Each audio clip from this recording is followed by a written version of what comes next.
आज का हमारा विषय है सामाजिक धार्मिक सुधार आंदोलन। ये धार्मिक सामाजिक सुधार आंदोलन भारत में 19वीं शताब्दी में चलाए गए थे। इनका मुख्य उद्देश्य था भारत के धर्म और समाज में आई हुई बुराइयों को दूर करना।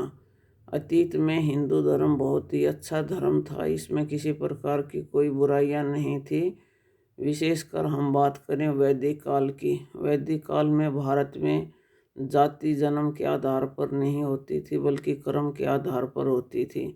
जो व्यक्ति जब चाहे अपने काम के आधार पर अपनी जाति को बदल सकता था, लेकिन उत्तर वैदिक काल में आते आते ये स्थायी हो गई थी।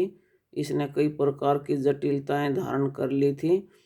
अब मनुष्य जिस जाति में जन्म लेता था वो उसी जाति में रहता था, वो अपनी जाति को काम के आधार पर बदल नहीं सकता था।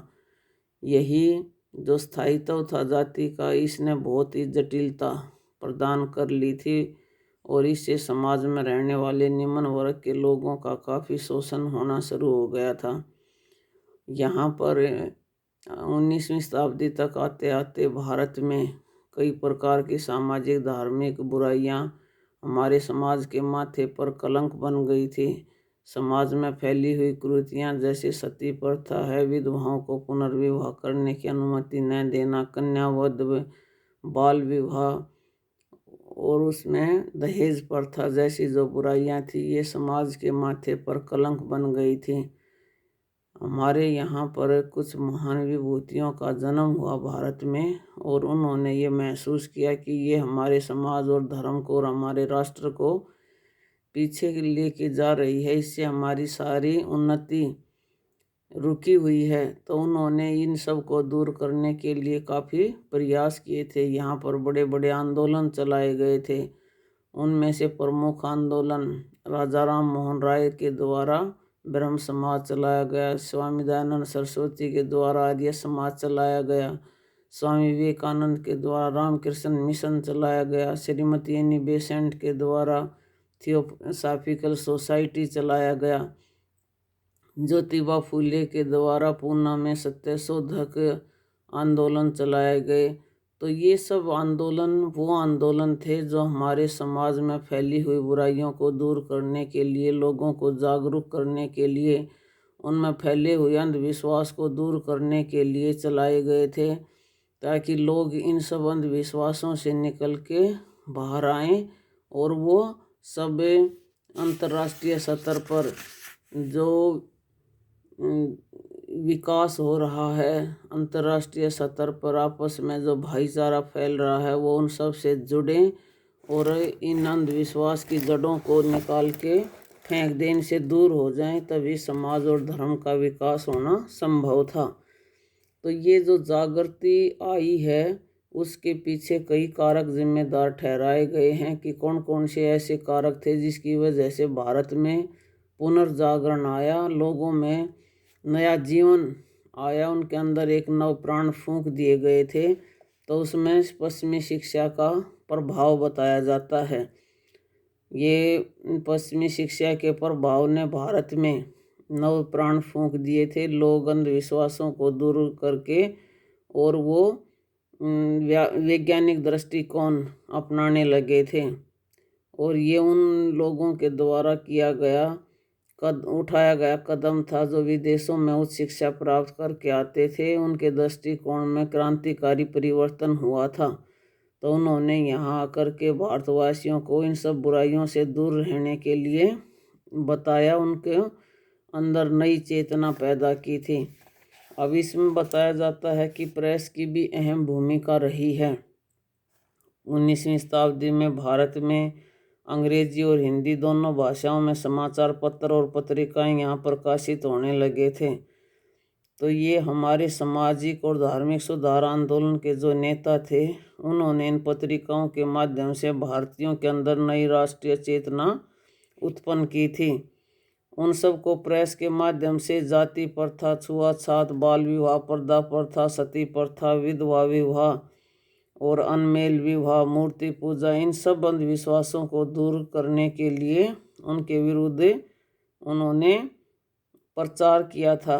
और ये बहुमूल्य लेख और कविताएं इन्होंने लोगों के दिलों पर जादुई असर डाला था। उसमें से ब्रिटिश शासन का प्रभाव भी एक कारक रहा है। भारत में सामाजिक और धार्मिक जागरण लाने में ब्रिटिश शासन ने भी महत्वपूर्ण भूमिका अदा की थी। जो भारत के आरंभिक ब्रिटिश प्रशासक थे वो भारतीय समाज में पहले किसी प्रकार का हस्तक्षेप नहीं करना चाहते थे, लेकिन समय के साथ साथ उन्होंने कुछ यहाँ पर जो मानवतावादी आदर्शों से प्रभावित थे, उन्होंने यहाँ कुछ ऐसे रीति रिवाजों पर प्रतिबंध लगाने का निर्णय लिया जो हमारे समाज का गला घोट रहे थे। 1802 में कन्यावध पर प्रतिबंध लगाया गया। 1829 में सती प्रथा पर प्रतिबंध लगाया गया। 1843 में दास प्रथा पर लगाया गया। 1856 में ये जो विधवाओं को दोबारा से शादी करने का कानून बनाया गया था। तो ये सब वो कानून थे जो हमारे समाज का गला ये घोटने वाली कुरीतियों को दूर करने में इन्होंने अहम भूमिका निभाई थी। अब है भारत का गौरवपूर्ण अतीत। इससे भी भारतवासियों को बहुत ज़्यादा प्रोत्साहन मिला था। तो हमारा प्राचीन भारत का जो अतीत है वो बहुत ही सराहनीय है। और यहाँ कुछ ऐसे हमारे विद्वान थे जिन्होंने भारत के अतीत के बारे में लोगों को दोबारा से उनको जानकारियाँ दी थी।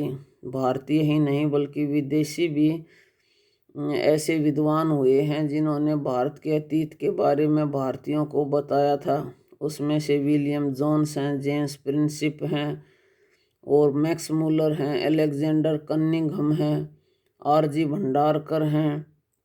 ये सब वो महान विद्वान थे जिनके नाम बहुत ही सम्मान के साथ लिए जाते हैं। इन्होंने बहुत ज़्यादा खोजें की थी, लेख लिखे थे। इन सब के माध्यम से इन्होंने ये सिद्ध कर दिया था कि भारतीय सभ्यता बड़ी महान सभ्यता थी। और उन्होंने भारतीय सभ्यता की तुलना यूनान और रोम से भी की थी। तो इस तरह भारतीय लोगों को अपनी सभ्यता के अतीत के बारे में जान करके उनको बहुत खुशी महसूस हुई और उन्होंने अपने गौरवमयी अतीत की सभ्यता और संस्कृति के बारे में जानकारी प्राप्त की। तो उनके दिलों से हीनता की भावना थी वो ख़त्म हो गई थी। तो इससे भारतीयों के अंदर नए जज्बात पैदा हुए। उसमें ये एक महान परिवर्तन बताया जाता है कि कुछ महान सुधारकों का जन्म भी इसी समय पर हुआ था जिन्होंने इन सभी बुराइयों को दूर करने के प्रयास किए थे। तो इसमें बताया जाता है कि ये जो अंधविश्वास थे, कुप्रथाएं थी, इससे हमारा धर्म और समाज अपना जो वास्तविक रूप था वो सब खो चुका था। यहाँ पर लोगों ने अनेक देवी देवताओं की, पत्थरों की, वृक्षों की, सांपों की, कब्रों की पूजा करनी शुरू कर दी थी। और कोई भी ऐसा व्यक्ति नहीं था जो उनको सही रास्ता दिखा सके। और जो ब्राह्मण थे वो भी लोगों से पैसे ऐंठ रहे थे। उनका भी उद्देश्य लोगों का मार्गदर्शन करना नहीं था। और समाज में जो निम्न वर्ग के लोग थे उन पर तरह तरह के अत्याचार किए जाते थे। उनके साथ बहुत ही भेदभाव किया जाता था। तो इस तरह से ये सारी व्यवस्थाओं को दोबारा से सुचारू रूप से चलाने के लिए स्वामी दयानंद सरस्वती ने आर्य समाज की स्थापना की। राजा राम मोहन राय ने ब्रह्म समाज की स्थापना की। तो राजा राम मोहन राय ब्रह्म समाज के संस्थापक थे। उन्होंने हमारे समाज के कई क्षेत्रों में बहुत महत्वपूर्ण योगदान दिया है। राजा राम मोहन राय का जन्म 22 मई 1772 को हुगली जिले में हुआ था। और कुछ इतिहासकारों ने इनके जन्म की तिथि 1774 भी बताई है। इनके पिता का नाम रमाकांत राय था, माता का नाम तारिणी देवी था। और ये कई पुस्तों से नवाबों की सेवाओं में लगे हुए थे। उनके जो पिता में थे उनको बंगाल के नवाब ने राय की उपाधि से भी भूषित किया था। तो इसलिए ये इनके सब के नाम के साथ जुड़ गया था। ये बचपन से ही बहुत प्रतिभा के धनी थे और उन्होंने कई भाषाओं में अच्छी शिक्षा ग्रहण की थी। उनको बंगला भाषा भी आती थी, उनको फ्रांसीसी, यूनानी, लैटिन सभी भाषाओं के बारे में उनको अच्छी तरह से वो दक्ष थे। इन्होंने 1803 में एक स्वरवादियों को उपहार नामक पुस्तक की रचना की थी। इसमें खुल करके मूर्ति पूजा का खंडन किया था और ये कहा था कि ईश्वर शक्तिशाली है, उसी में हमारे को आस्था बना करके रखनी चाहिए। राजा राम मोहन राय के पिता उनको नास्तिक समझने लगे थे कि हमें ऐसा पुत्र नहीं चाहिए जो हमारे धर्म का अपमान करे। तो इसमें माँ ने भी उनको कटु शब्दों में कह दिया था कि मैं ऐसे पुत्र का मुंह देखना पसंद नहीं करती जो हमारे धर्म का अपमान करता है, जो देवता को सिर नहीं झुकाता है। तो इसलिए वो घर छोड़ करके चले गए थे और 1805 से लेकर 14 तक उन्होंने ईस्ट इंडिया कंपनी में नौकरी की थी और 1815 में कलकत्ता में आत्मीय सभा की स्थापना की थी। तो 27 सितंबर 1833 को इंग्लैंड के ब्रिस्टल नगर में इनका देहांत हो गया था। ये सदा के लिए अलविदा कह करके चले गए थे। तो ये राजा राम मोहन राय का जो योगदान है वो बहुत ही सराहनीय रहा है। उन्होंने भारत के प्रत्येक क्षेत्र में अपनी अहम योगदान दिया है, चाहे वो धार्मिक क्षेत्र था, चाहे वो सामाजिक क्षेत्र था या शिक्षा का क्षेत्र था। उनका योगदान बहुत ही सराहनीय रहा। आर्थिक क्षेत्र में भी, प्रेस के क्षेत्र में, प्रशासनिक क्षेत्र में और अंतर्राष्ट्रीय क्षेत्र में, तो प्रत्येक क्षेत्र में उनका योगदान बहुत ही सराहनीय रहा है।